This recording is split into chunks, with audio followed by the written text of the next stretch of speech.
దేవుని నామానికి మహిమ కలుగును గాక.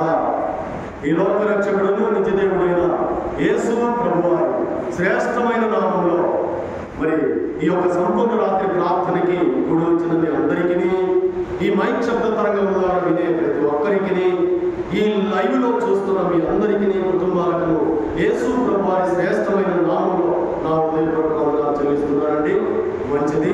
మీ కొరకు, మీ కుటుంబాల కొరకు, మీ బిడ్డల కొరకు ప్రతి దినము మేము ప్రార్థన చేస్తున్నాం. నేను, నా కుటుంబము, దేవుడు నాకు అప్పగించిన పరిచర్యలు, సంఘములు, ఇంకా మీ ప్రార్థన అవసరతలు ఏమైనా ఉంటే మాకు తెలియచేయండి. తప్పకుండా ప్రార్థన చేస్తాం.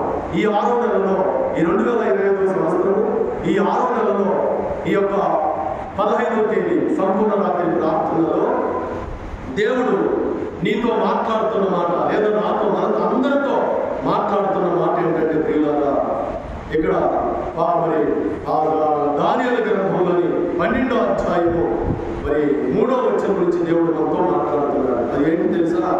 మీరు బుద్ధిమంతులైతే ఆకాశంలోని జ్యోతులను పోలిన వారై ఉన్నారని, నీతి మార్గంలో నడుచుకోవచ్చు, నీతి మార్గంలో అనేకులు ఎవరైతే తిప్పుతారో వారు మరి తేజో నక్షత్రముల వలె ప్రకాశిస్తారని ఇక్కడ చక్కగా భక్తుడైన దానియేలు గారి ద్వారా ఈ దినాన్ని నీతో దేవుడు మాట్లాడుతున్నాడు. ఏమున్నారంటే బుద్ధి ఉన్నారు, బుద్ధిమంతులైతే. అయితే ప్రియులారా, మనము బుద్ధిని గురించి కాస్త కొంచెం లోతు వెళ్ళి ఆలోచన చేస్తే, మత్తయి సువార్త 25వ అధ్యాయంలో మనకు ఒక 5 మంది బుద్ధి కలిగిన వారు, 5 మంది బుద్ధి లేని వారు కన్యకలు మనకు కనిపిస్తారు.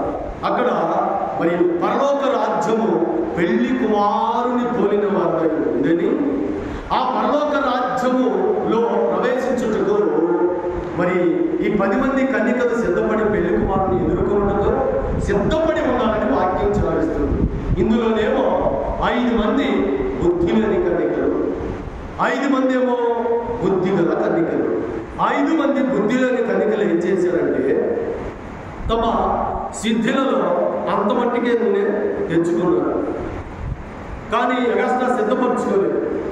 కానీ బుద్ధి గల కన్యకలు ఏం చేశారంటే, తన యొక్క సిద్ధిలలో నూనెని సిద్ధపరచుకొని, ఇంకా మరి ఎగస్ట్రాగా కూడా సిద్ధపరచుకొని వాళ్ళు వచ్చారు. అయితే పెళ్లి కుమారుడు రావడం కాస్త లేటు. ఆ లేటు కాగా 5 మంది బుద్ధి లేని కన్యకలు ఏం చేశారు? కునుకు పడి నిద్రపోయారు. అందరూ నిద్రపోతున్నారు.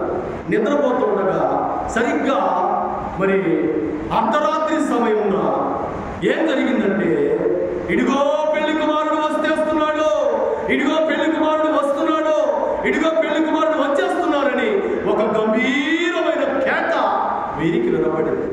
ఆ వినపడటానికి అందరూ లేచారండి. అందరూ లేచిన వాళ్ళల్లో 5 మంది బుద్ధి గల కన్యకలు మాత్రం వారి యొక్క దివిటీలను వెలిగించుకొని సిద్ధంగా ఉన్నారు. కాబట్టి పెళ్లి కుమారుడితో సహా కొనిపోబడ్డారు.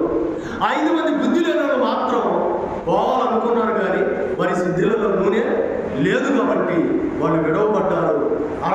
అదలా అయ్యి చూసుకొని మళ్ళీ పోయేసరికి అక్కడ ఆ పెళ్లి కుమారుడితో 5 మంది బుద్ధి గల కన్యకల విందులో పాల్పొందేందుకు వెళ్ళిపోయారు. ద్వారం మూయబడింది, తలుపు మూయబడింది.